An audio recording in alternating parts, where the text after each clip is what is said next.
from the rain today, but the temperatures not half bad thanks to this cloud cover that we're seeing outside right now. It's mostly cloudy atop the Plaza Tower.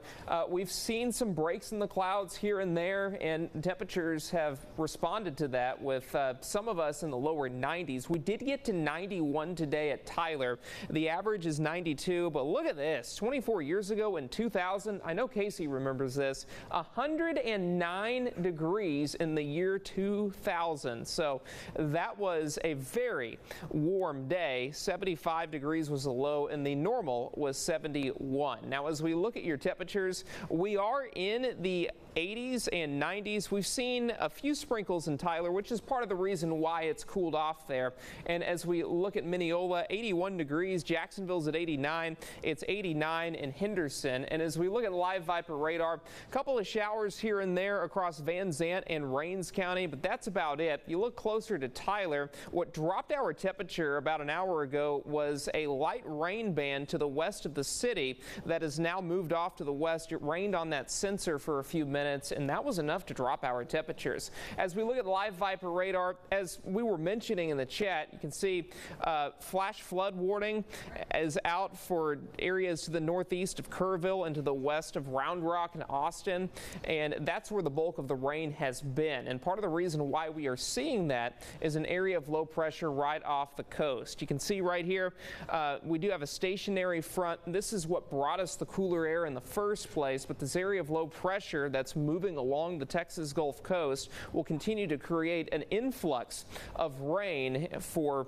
tomorrow and then again on Thursday. Because we will be on the east side of the storm, we'll continue to see that rain being pumped up into portions of Louisiana and Texas. It's not going to be a washout either of the next 2 days, but we will see at least the mention of rain in your forecast. For example, tomorrow morning, not dealing with much. You won't have an issue tomorrow morning, maybe a sprinkle or two, but you might want to remember the umbrellas for tomorrow afternoon, especially for our central and southern counties. This is 7 o'clock tomorrow evening. You can see the blossoming of showers and thunderstorms there, and then it comes to an end tomorrow evening, and by Thursday morning, we're still dealing with some showers in our southwestern counties and then over to our east in portions of Louisiana, and we will see it become more widespread here in East Texas by Thursday afternoon, and then rain chances will begin to diminish by early Friday morning. And this could result in quite a bit of rain for portions of deep East Texas really over the next couple of days, maybe up to 1.25 inches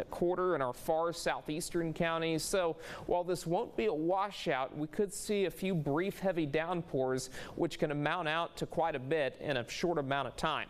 We're down to 74 degrees tonight, mostly cloudy and warm. Tomorrow, we are back to 89, about a 20% chance of rain for Tyler and Longview, a bit higher as you go further to the south. And as we look at the next 7 days, rain chances through Thursday. We're at 89 Friday, 90 degrees on Saturday, mid to upper 90s Sunday, Monday, and Tuesday with plenty of sunshine around. Look at the lows.